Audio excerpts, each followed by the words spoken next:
so far away down here. You all have a good night tonight? Yeah! That's good, that's good. You know what I think is good these days? We can all be open and honest about our own identity, because that's important. Which is good for me with this beard and moustache, because I now proudly identify as a pantomime character.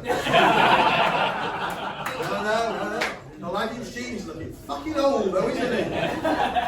I do realise though sometimes, when I go to visit to sort of like less populated rural areas, with limited opportunity, I also get a bit of a look and people will go, oh, goat, similar as sheep, isn't it? Goat, isn't it?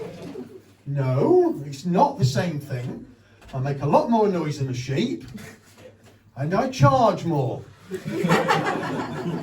There is a premium to be paid if you want to be tickled by these whiskers. Alright? Yeah, good, you don't be too... I thought you looked interested there.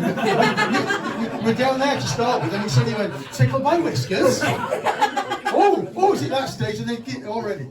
No, sorry. You got your credit card? Yeah. Hang on a minute, I changed my mind. No, maybe, no, it's not available. Well, it might be available. You tickled by whiskers, you want me to...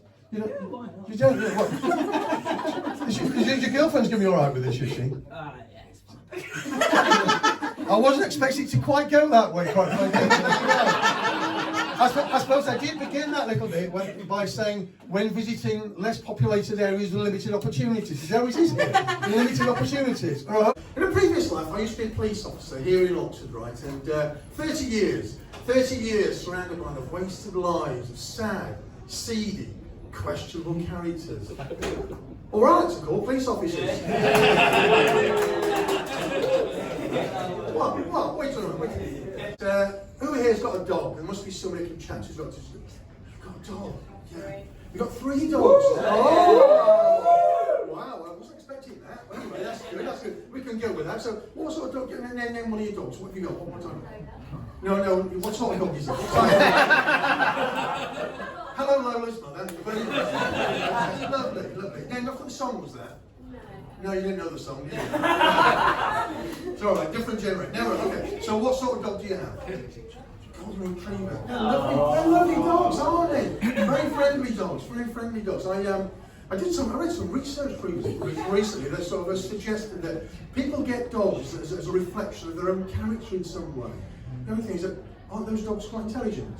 But very friendly, just like their owner, very friendly, and very forgiving as well, aren't you? Very forgiving, aren't you? Very the audience, there you go. No. What I want to just inquire is, for the sake of looking after your dog's health, do you do the morning poo-poo inspection? Morning poo-poo inspection? You're shaking. That's a thing. That's a thing. Because you're checking for worms, you see. You're checking for worms and you're checking your texture and consistency. Because that's an indication of the dog's. I'm talking about with a stick. You don't go. That's a bit off. Dog must be up. You don't do that, do you? Shake your head vigorously. No, good. So the thing is, like with my dog, right? With my dog, it's first day out of training, right? With my dog, because you and your dog, if you train together, 10 weeks, you and your dog training school, right? And they start with the simple stuff. Oh yeah, it's like like see baddie, chase baddie, and stop biting. Stop biting. Heck yeah. It's even harder to train the dogs.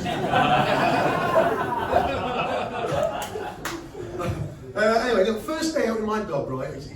First day out patrol, and he does his morning turn, you see. And I'm looking down there, poking poo with a stick, as you should do properly. And I'm looking down at it, right? And this turn is heaving. It's writhing, it's wriggling. I'm looking at it's rising and falling like a mini earthquake, a fresh dog turn, right? And then the whole thing moves forwards. The whole turn moves forwards across the grass. Because my dog has just shot at a frog. I mean, it was years ago, but I do often, think about that poor little froggy,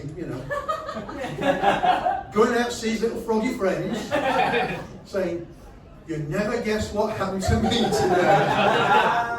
And they go, "I think we can, right?" Of course, that's assuming the little froggy survived the ordeal. Poor little froggy. If not, What a way to croak. I'm having the low-hanging comedy fruits. I will keep on sticking it. I'm having that one. Anyway, but I did work in custody, and we had one person in there who, to relieve the stress and anxiety of being in that environment, started masturbating. I mean, in front of everyone, did not hold it back at all. Of course, we had to sack that police officer. I'm exaggerating. They just suspended me. Which meant I did get home a little early from work that day. Awkward conversation with my wife. How's your day been? Well, let's just say I now know how a little froggy feels when he's sat underneath a German shepherd's arse. Guys in the room, an important question. Guys, when you're going for a piss, do you ever offer your partner the opportunity to hold your willy?